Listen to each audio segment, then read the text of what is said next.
Assalamualaikum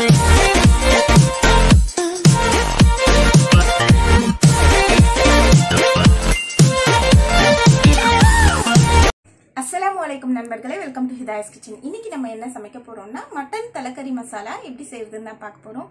அதுக்கு முன்னாடி எங்களோட சேனலை இதுவரைக்கும் சப்ஸ்கிரைப் பண்ணாதவங்க சப்ஸ்கிரைப் பண்ணிக்கோங்க. பக்கத்துல இருக்க பெல் ஐகானை பிரஸ் பண்ணுங்க. அப்பதான் நாங்க போடுற வீடியோஸ் உங்களுக்கு உடனுக்குடன் நோட்டிபிகேஷனா வரும். வாங்க फ्रेंड्स, வீடியோக்குள்ள போகலாம். தலக்கறி மசாலா செய்யறதுக்கு தேவையான இன்கிரிடியன்ட்ஸ் என்னென்னன்னு பார்க்கலாம். தலக்கறி எடுத்து வச்சிருக்கேன். 3 வெங்காயம் நான் வந்து நறுக்கி எடுத்து வச்சிருக்கேன். 3 தக்காளி கட் பண்ணி எடுத்து வச்சிருக்கேன். இஞ்சி பூண்டு பேஸ்ட் 1/2 ஸ்பூன் அளவுக்கு. 3 பச்சை மிளகாய் பொடியா நறுக்கி எடுத்து வச்சிருக்கேன். மஞ்சள் தூள் 1/2 ஸ்பூன் அளவுக்கு எடுத்திருக்கேன். மிளகாய் தூள் நம்மளோட காரத்துக்கு ஏற்ற மாதிரி ஆட் பண்ணிக்கலாம். மிளகுத்தூள் 1/2 ஸ்பூன் அளவுக்கு எடுத்து வச்சிருக்கேன். உப்பு தேவையான அளவு.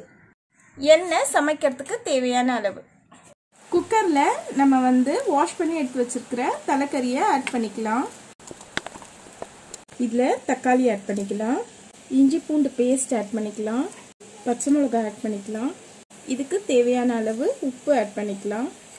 மஞ்சள் தூள் ஆட் பண்ணிக்கலாம். மிளகாய் தூள் ஆட் பண்ணிக்கலாம்.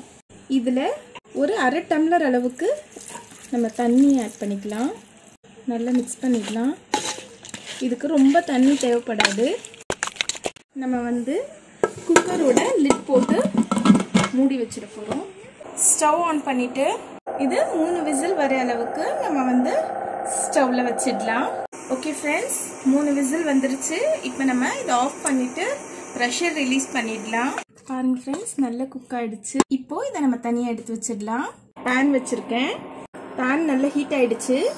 இப்போது கொஞ்சமாக ஆயில் வந்து ஊற்றிக்கலாம். நம்ம சாப் பண்ணி வச்சிருக்கிற வெங்காயத்தை இதில் ஆட் பண்ணிக்கலாம். ஆட் பண்ணிக்கலாம்.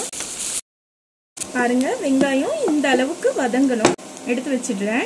குக்கரில் வேக வச்சோம் இல்லையா, அதை ஸ்டவ்வில் வச்சுருக்கோம். பாருங்க, இது நல்லா ட்ரை ஆகிட்டு வருது. இப்போ நம்ம வந்து வதக்கி வச்ச ஆனியன்ஸை இதில் வந்து ஆட் பண்ணிக்கலாம். நம்ம ஆயில் வந்து வெங்காயம் வதக்கும் போது போட்டது மட்டும்தான். பெப்பர் ஆட் பண்ணிக்கலாம். நம்ம எடுத்து வச்ச பெப்பரை ஆட் பண்ணிவிட்டு நல்லா மிக்ஸ் பண்ணிடலாம். அவ்வளோதான் ஃப்ரெண்ட்ஸ், நல்லா ரெடி ஆகிடுச்சு. இதை நம்ம ஆஃப் பண்ணிவிட்டு வேறு ஒரு பவுலுக்கு சர்வ் பண்ணிடலாம். ஓகே ஃப்ரெண்ட்ஸ், தலைக்கறி இப்போ ரெடி ஆகிடுச்சு. இதை நீங்கள் உங்கள் வீட்லேயும் ட்ரை பண்ணுங்கள். ட்ரை பண்ணிவிட்டு எங்களோட கமெண்ட் பாக்ஸில் கமெண்ட் பண்ணுங்கள். நெக்ஸ்ட் வீடியோவில் இன்னொரு நல்ல ரெசிபியோட பார்க்கலாம். எங்களோட வீடியோ பார்த்ததற்கு ரொம்ப நன்றி. லைக் பண்ணுங்க, ஷேர் பண்ணுங்க, கமெண்ட் பண்ணுங்க, மறக்காம சப்ஸ்கிரைப் பண்ணுங்க. பக்கத்துல இருக்க பெல் ஐகானை பிரஸ் பண்ணுங்க. அப்பதான் நாங்க போற வீடியோ உங்களுக்கு நோட்டிபிகேஷன் வரும்.